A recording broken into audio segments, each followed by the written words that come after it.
Intel City, a platform where you can learn, teach, research, and repeat. आज की video में हमने ये देखना है कि हम एक नंबर अगर हमें यूज़र इंटर करता है हमारी कंसोल विंडो पे, तो हम एक ऐसा प्रोग्राम बनाएं जो कि उस नंबर को रिवर्स करके प्रिंट करके दिखा दे। तो ये प्रोग्राम कैसे बनेगा अभी हम अपनी वीडियो में अभी देखेंगे।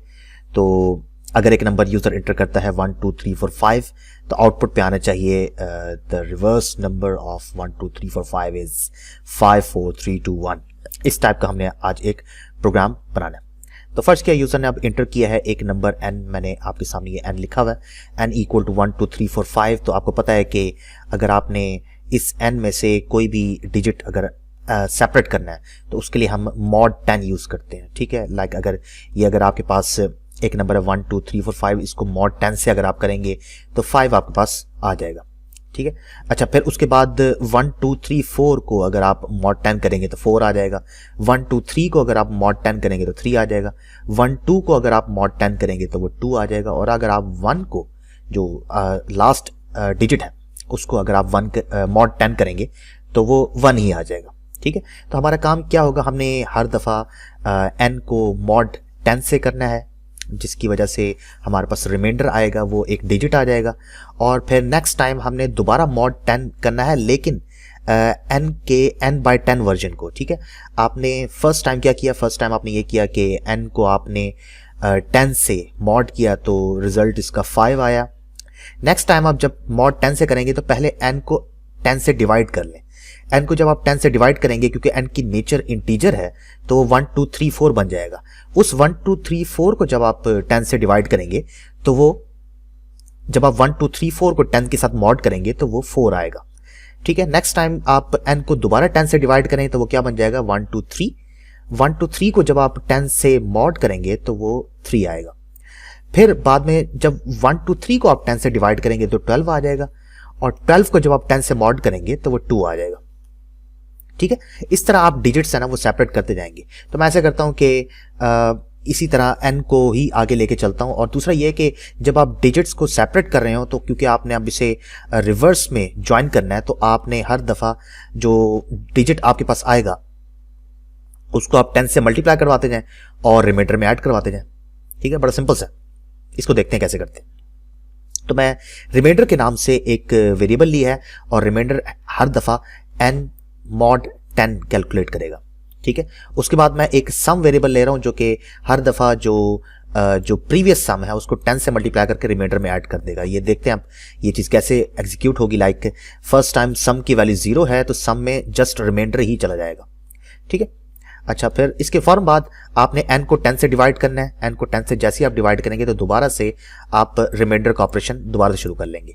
तो अगर इसी को अगर हम देखें तो n इक्वल टू 1 2 3 4 5 लिखा हुआ आपके सामने। तो सबसे पहले 1 2 3 4 5 mod 10 होगा तो रिमाइंडर में क्या आ जाएगा, 5। सम में एक्चुअली स्टार्ट में 0 है तो 0 मल्टीप्लाई बाय 10 0 हो जाएगा। और रिमाइंडर में क्या स्टोर है, 5, तो 0 + 5 सम में क्या आ जाएगा, 5। अब n में क्या स्टोर था, 1 2 3 4 5, जो कि 10 से डिवाइड होने के बाद 1 2 3 4 बन जाएगा। अब अगर इस चीज को अगर हम लूप में लिख लेते हैं तो उससे हमें फायदा क्या होगा कि नेक्स्ट टाइम n हमारे पास क्या आएगा, 1 2 3 4।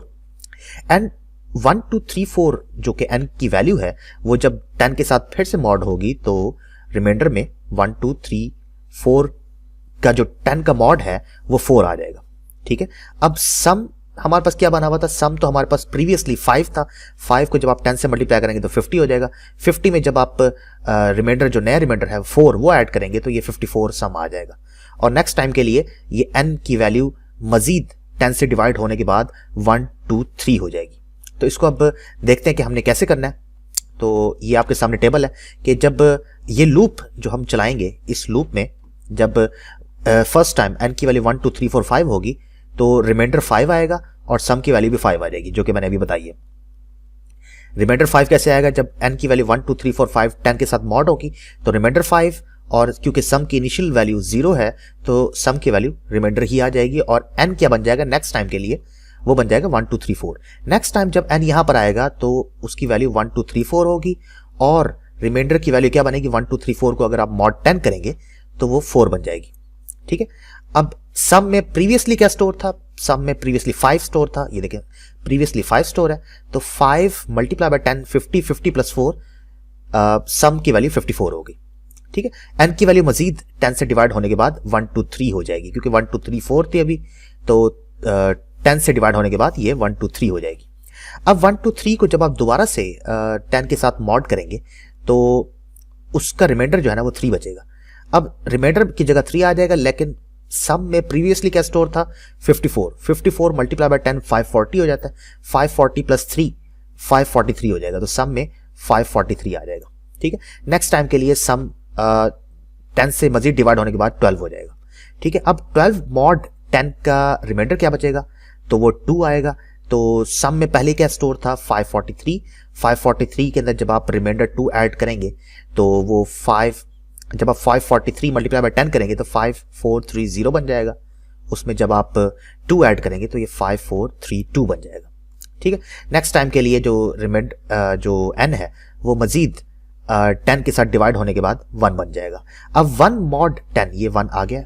ठीक है, अब 1 मॉड 10 जब आप करेंगे तो रिमाइंडर में 1 ही बचेगा, तो सम प्रीवियसली क्या स्टोर था आपके पास 5432, 5432 जब आपका 10 से मल्टीप्लाई हुआ और उसमें 1 ऐड किया गया तो वो 54321 बन गया। ठीक है, नेक्स्ट टाइम के लिए जब n 10 से डिवाइड होगा तो n की वैल्यू क्योंकि इंटीजर है तो वो 0 हो जाएगी, क्योंकि n की वैल्यू क्या थी यहाँ पे 1 डिवाइड बाय 10 वो 0 पॉइंट समथिंग, लेकिन n की जो डेटा टाइप है वो इंटीजर है तो n की वैल्यू 0 हो जाएगी। तो इस जगह पर आकर अगर आप मजीद इस लूप को चलाएं तो उससे कोई फर्क नहीं पड़ेगा, आपको 54321 ही आएगा। ठीक है, तो 54321 ही आपका एक्चुअली रिवर्स नंबर था इस n का। ठीक है, तो जहां पर आपको ये रिवर्स नंबर मिल गया है तो वहां पर आप अपने लूप को स्टॉप भी कर सकते हैं।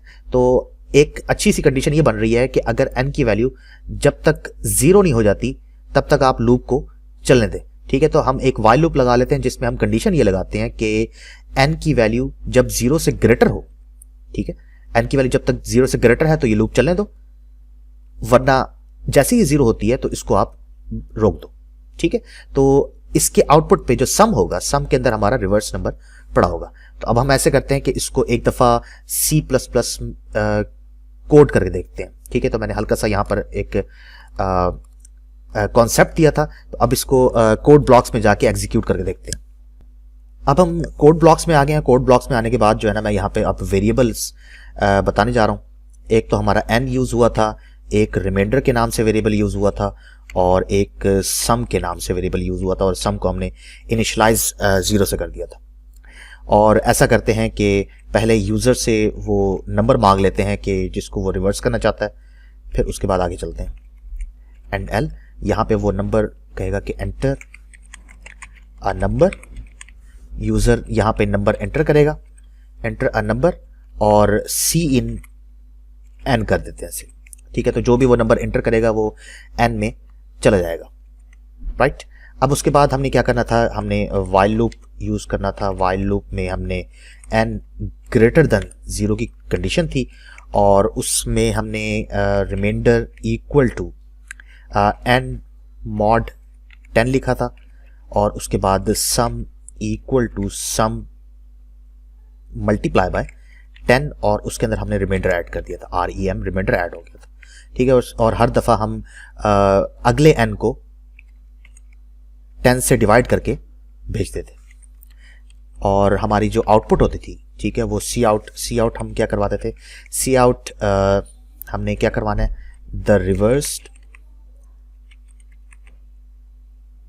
Reversed version of. अब ऐसा है कि क्योंकि n तो हमारा यहाँ पर आके बिल्कुल ही 0 हो चुका है, तो ओरिजिनल नंबर हमारे पास है नहीं इस वक्त। तो ओरिजिनल नंबर को अगर आप स्टोर करना चाहते हैं तो आप यहाँ पे एक और वेरिएबल ले लें।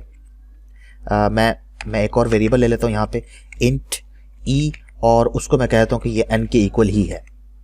ठीक है, जो n की वैल्यू आएगी वही e की वैल्यू आएगी, क्योंकि n की वैल्यू हमारी यहाँ पे इनिशियलाइज हो रहा है n हमारा, तो इसके फौरन बाद में लिख देता हूँ कि int e equal to n। अब ऐसा करते हैं कि यहाँ पे लिखते हैं the reversed version of e is sum. ठीक है, और इसके बाद मैं एंडल प्लेस कर देता हूँ। तो क्योंकि e में